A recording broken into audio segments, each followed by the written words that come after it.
TNT Radio.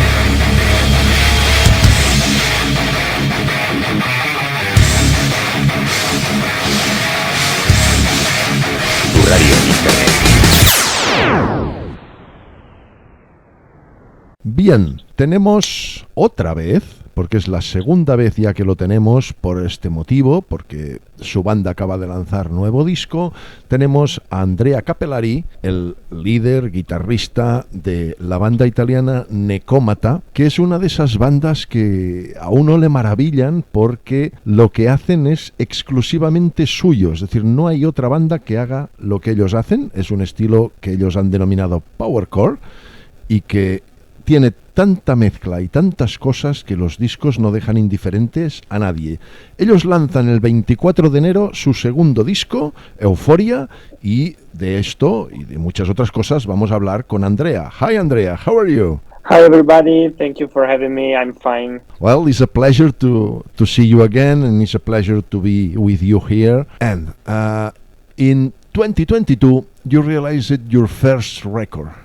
And then the amusement park left town. How did it fit? How about sales, reviews, new fans, etc.? The first album was literally an experiment.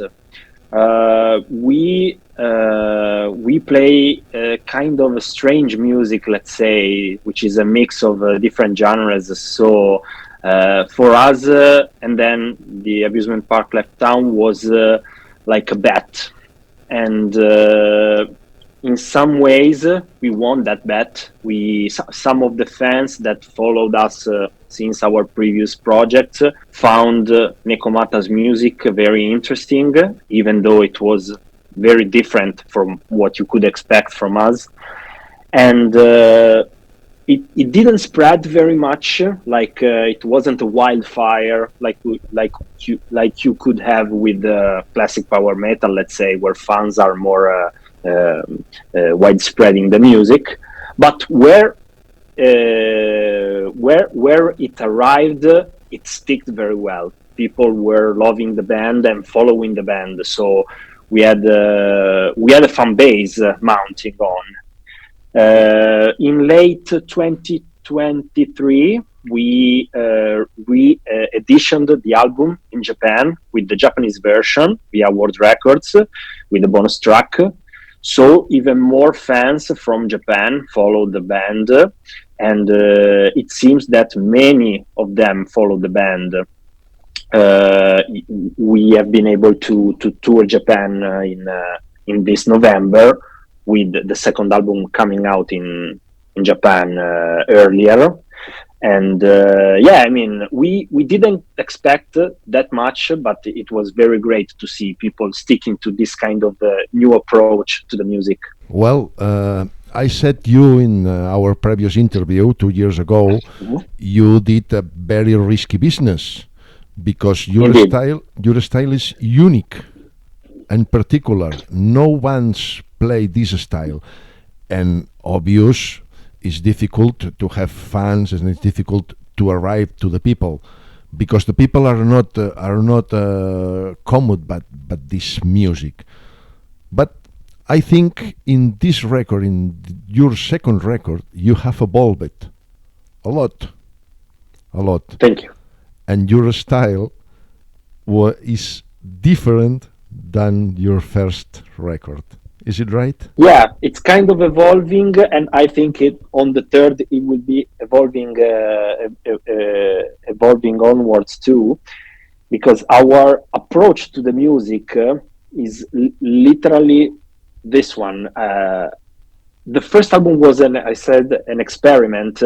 Some of the music were already written when we found the singer, the vocalist Olli, but on this album, everything has been refined, so we know exactly where his incredible vocal abilities can roam, from a high-pitch pop approach to the depths of hell of the growl, and we have been able to do it in this record. You have like the breakdown part in Shattered, where you have this Lorna Shore style breakdown, and then you have the automata chorus which is pristine and super high. So yeah, we evolved. We slowed down a little bit in some of the song. We went faster in some of the others. So yeah, it's like a refined mineral in the first album, and here we are scraping off all the imperfections and trying to polish it as much as we can. Well, you said the first album was a kind of experiment, but the experimentation doesn't stop, because this record is experimental pure too.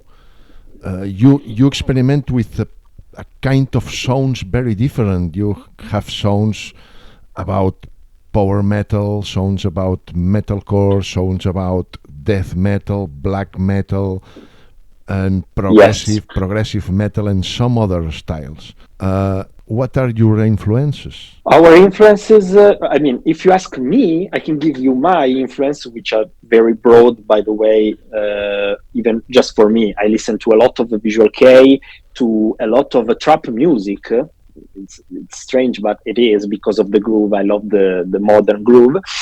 And a lot of classic power metal, but also black metal, and really a broad listening ingredients, let's say. The other guys have various kind of genres of music in their listening, but different than mine. So we kind of influence each other in a sense. Like, for example, Ollie, the singer, listened to a lot of Ed Sheeran, and he's a great fan, I know, of Sleep Token, for example, Protest the Hero. Filippo listened to a lot of grunge music, like Nirvana and so on. So yeah, if I have to give you a list of our influences, I start now, I end up in 2027, but I like to approach it like Backstreet Boys meet Meshuggah. This is like the perfect mix in a few words. Well, but you had the ability to mix all of these influences, all of these your four guys' influences, and mix it in only one record and only one style. And it is very, very difficult to do. How to do it, you? I find it hard to answer to this question because to us it's very natural. I literally go where my inspiration is flowing, where literally when I am inspired by, like, for example, I write a groove. The song is going in a direction, but then Filippo is making a bass part, which makes me reconsider about the guitar and also the vocals, same thing. So you end up having songs like Feedback, which contains like symbolic period, that riff age, the mid part, which is very Tool, but it goes like, okay, here the song, it calls me for this part. And the important thing is to have it very, very smoky. It should be easy to listen, hard to do, but easy to listen. And it comes out very, very natural. I know it sounds pretentious, but it really is. I think this album is not easy to hear. It's not easy to listen, because the normal people who listen metal music or this kind of music, is not usual to have this kind of sounds, this kind of different sounds. The first time you hear the album, I was very shocked, because it's the same style of the first record, but it's very, very different. It's more powerful, more hard, more heavier, more dark in some aspects. But the second time I listened to the album, I found it some different kinds of influences, some different kinds of music. And the third, I listened some other differences. And I think it's an album you have to listen minimum 6-7 times to catch all you have in the album. Thank you. The fact that someone is willing to come back to the album itself to discover more, I think it's something beautiful in itself, because it makes you wanting more. If an album, you listen to it through the first time, and you literally say, okay, that's everything I could take from this album, I don't feel the urgency to listen to it even more, I think you failed in a sense as a musician. But yeah, what I meant before with easy to listen, I'm referring also to like choruses, because as you said, there is power, there is chaos, there is darkness, but everything has to be balanced with bombastic choirs.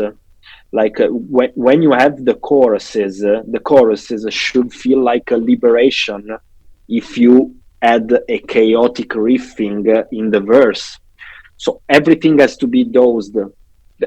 The music had to have balance in our vision of the music, and we tried our best to do it in Euphoria. Yes, you got a kind of equilibrium between all the instruments, the drums, the bass. For me, is a perfect rhythm basis, and the guitars. Your guitar is heavier, is intense. The riffs are very, very, very worked, and musically, for me, is a perfect album. Thank you. But I think the characteristic, the more specific characteristic of the album are the voices. Oli had a kind of voice, a voice incredible. He do growls, groups, clean voices, operistic voices, all on a range, an incredible range of voices, much more than in the first album, I think. Yes, because in the first album, as I said, we were getting to know his talents. We arrived to Euphoria with even more words in our vocabulary. So having the possibility, having a great singer like he is, you have the possibility to try to move from growls to clear vocals, etc., in a seamless way. Because live, every time we play, I told you back then in 2022 that everything that has been recorded basically is reproduced live, because we arrange things in a way that you don't need more guitars, etc. And also the vocals, there is a very, very specific usage of backing vocals, of recording style. So everything, what you see is what you get, literally. And Holly did an outstanding job, in my opinion, recording his parts, and also writing the vocal lines, because usually when we write, he put down some ideas, then he works back with Filippo, the bassist.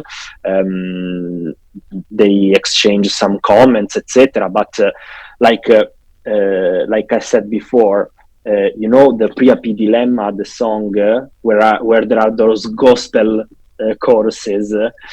He did those choruses, and I said, no way, I have to follow this with the groove. So like this kind of groove, it was given by the voice, and this was so much fun. It was so great, and it seems also people are loving this because it's really from the gutter. Well, this is not a concept album, but the songs have certain unity.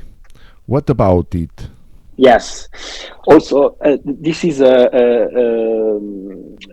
similarity it has with the first. It is a concept, non-concept, because every song here is about the research of the happiness.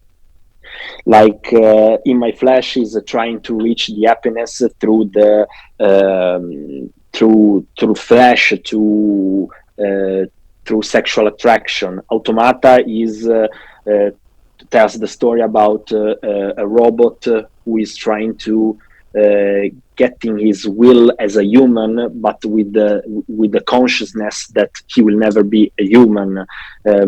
Super Omnia literally speaks about Jesus, and every song has this core, the inner core meaning of the happiness research. Well, in the record, in the album, there are some variety of songs. There are more heavier songs, more death metal songs, gospel songs, obvious, with this you as said before. But I'm curious because the two singles you have edited by the date, Zero and In Your Flesh, I think, there is the more melodic part of the record. These two songs are the more melodic of the record. Why decided you choose these two singles and not others?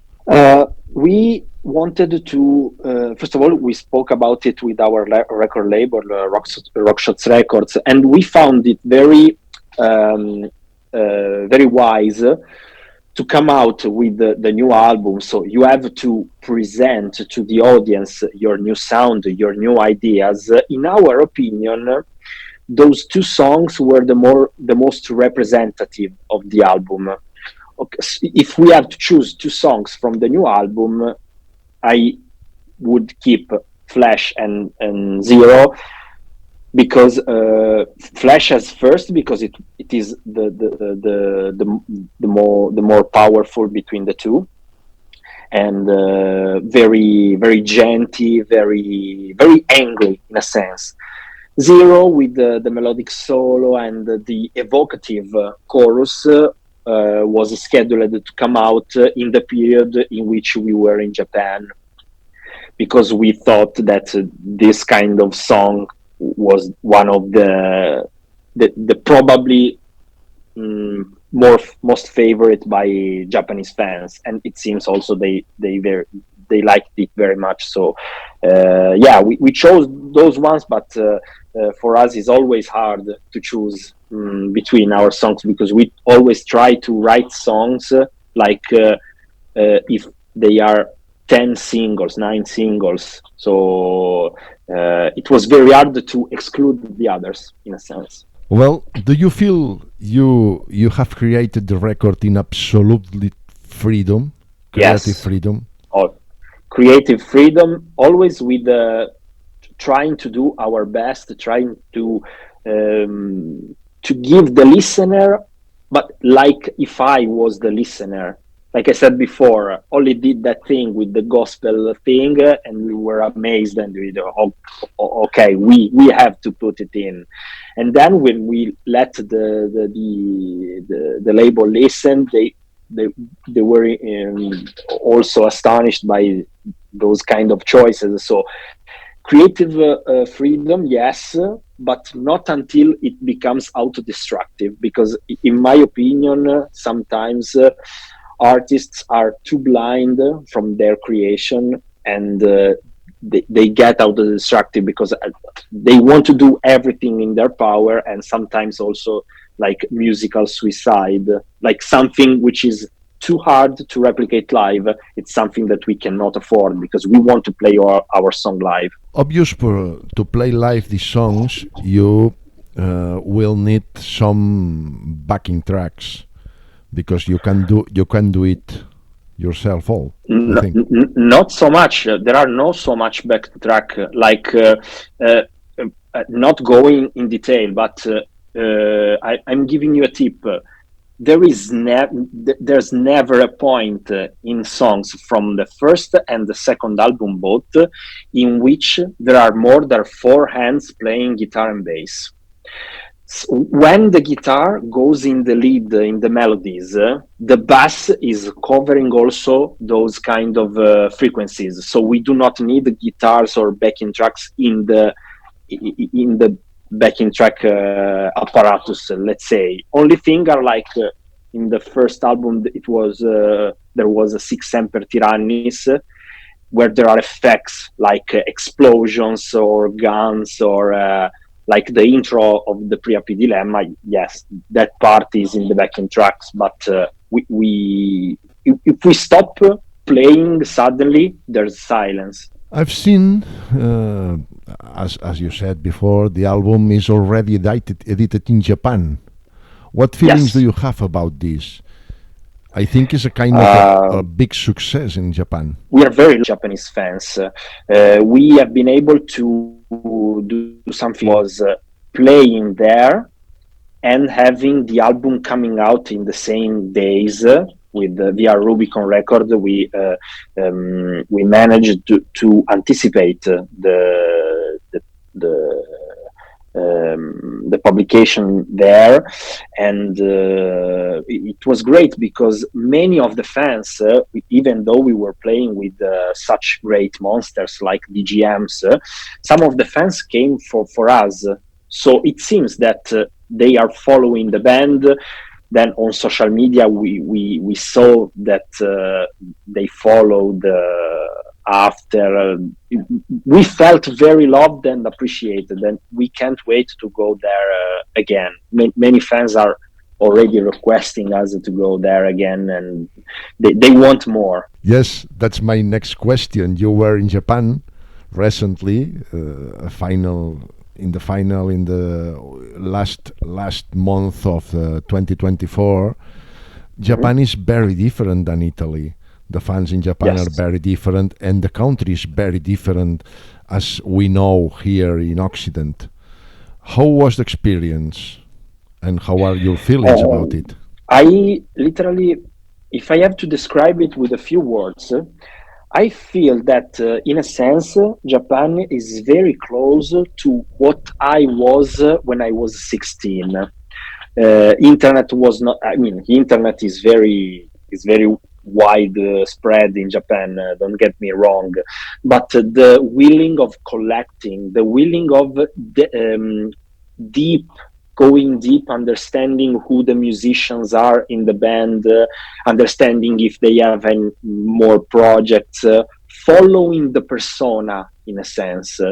And I remember I did the same with Alexi Laio for Children of Bodom, who was playing also in Synergy. The singer was his wife.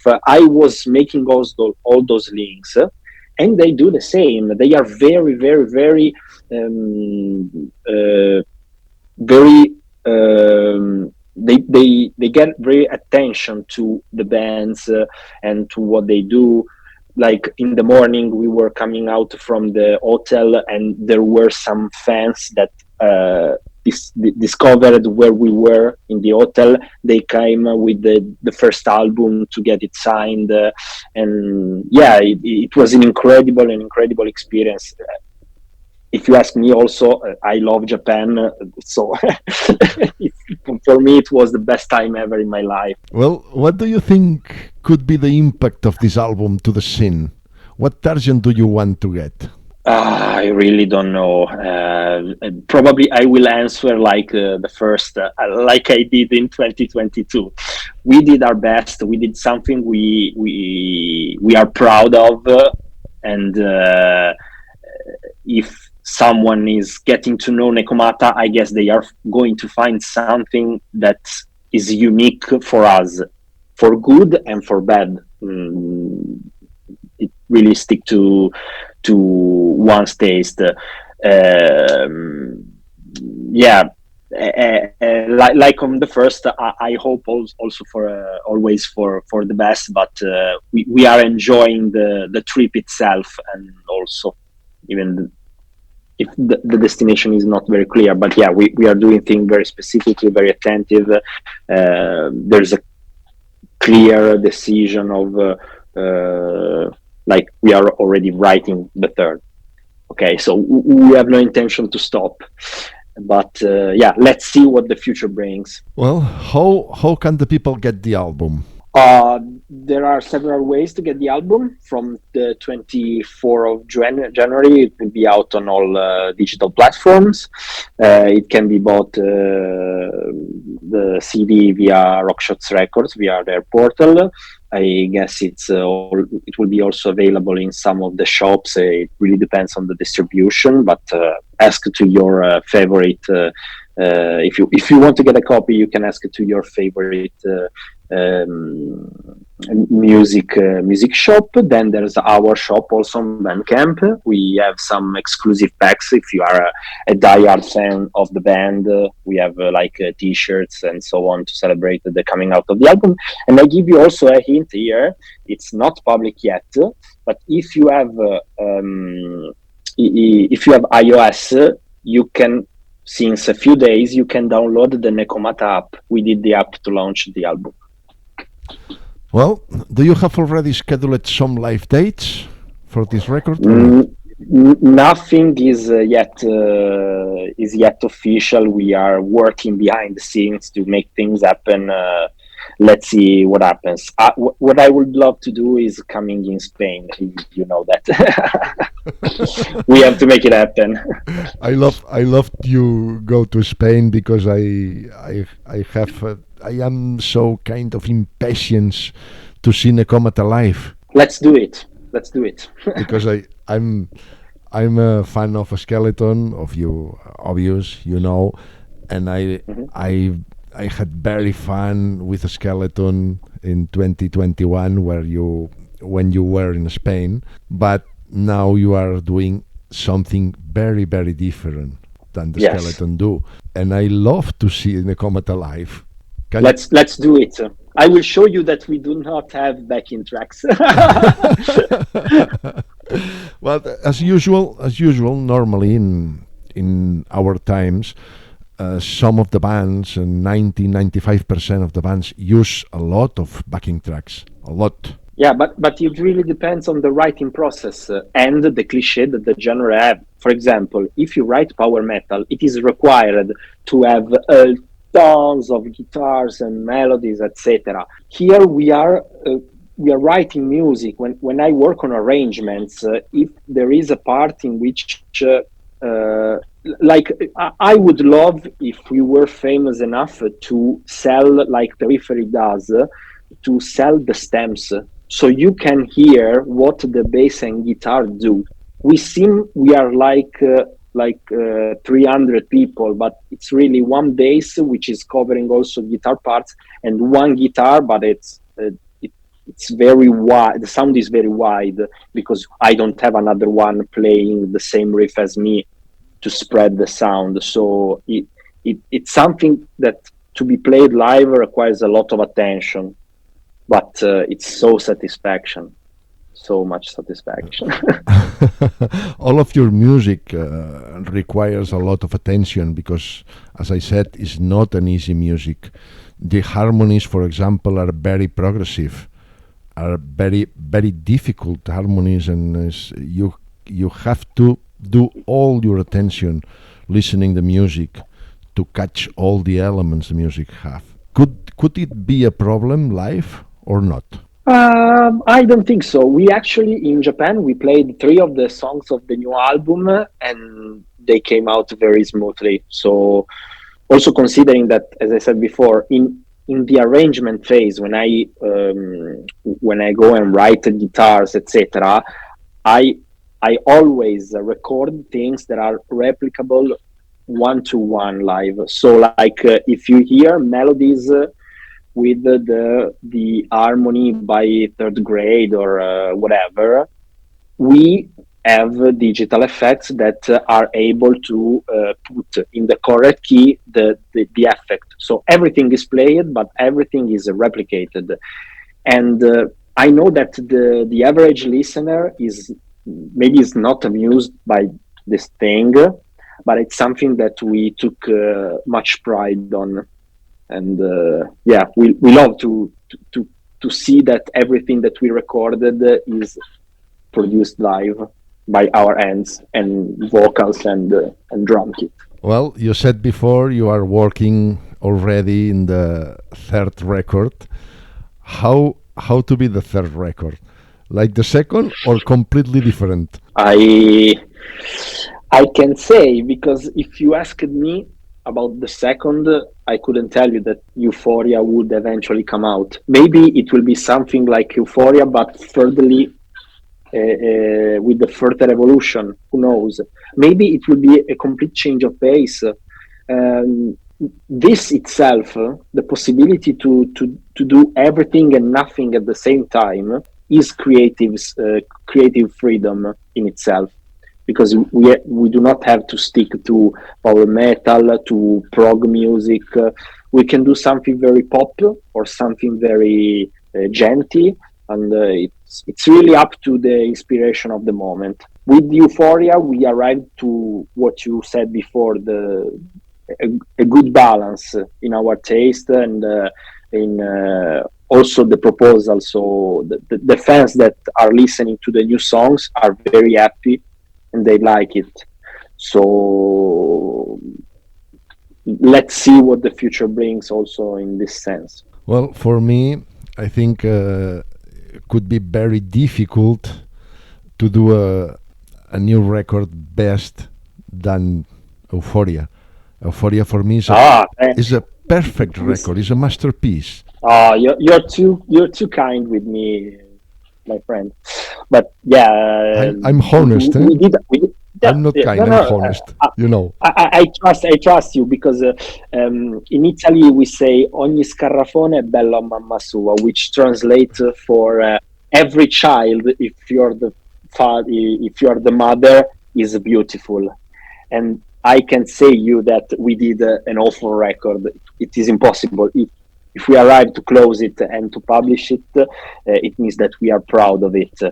But we always have to stay humble and know that this is our proposal. Then, if it's good or bad, it will be for the audience. It will be decided by the audience. Sure is that we love if the fans are loving it, and we love to play it live. It's always so rewarding to play the songs live. Well, I've seen in the web you are getting very good reviews of the album. Some reviews are coming out. We are getting some 9s, some 8s, but what honored us the most are the description and the comments from unexpected people, like die-hard power metal fans who are loving the record, but not just Super Omnia, which is power metal according to NEKOMATA. Also the other song, also Priapi Dilemma, which is gospel prog timed song with a carry-on intro. It's so absurd. It is amazing. Well, if I have to do a recommendation to the fans, to all the people to hear and listen the album, for me is necessary be open-minded. Open your mind, listen all the album have, and I'm sure you will love very, very, very, very love the album. Thank you. But yes, open mind on music is mandatory always, because if you expect things, if you go with we call it pregiudizio in Italian, like when you say I love this, I don't love that, you are putting yourself away from some of the beauty that some of the music could have. Like, for example, if you're listening to black metal expecting a very good quality in recording, you are cutting half of the experience. So yeah, being open-minded is absolutely mandatory to get the full experience when one listens to a record. Well, and the final question, do you know some other bands who play Powercore right now? No. we know that, I mean, like if they use the same name, I don't know. Maybe they can be playing some modern metal that can be in a sense similar to our music, but like Gent meets Backstreet Boys meets power metal, something that we did. I still have to find a band. I don't know if it's for bad or for worse. Like if you're going,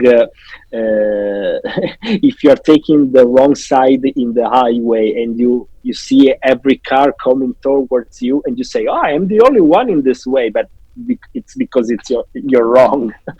So let's see. I don't have, like I said to you, 2022, I still repeat it, I don't have the pretentious feeling of saying that we invented something. Truth is that if we listen to our music, we recognize this is something that we can't find somewhere else. Well, my final valoration: you are unique, you are original, you are NEKOMATA, and there is just one NEKOMATA in the world.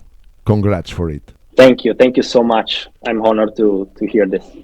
Well, we have finished the interview. Thanks to be here, Cape. It's always a pleasure to be with you and speak with you. Thanks, Cape. See you next time. Bye.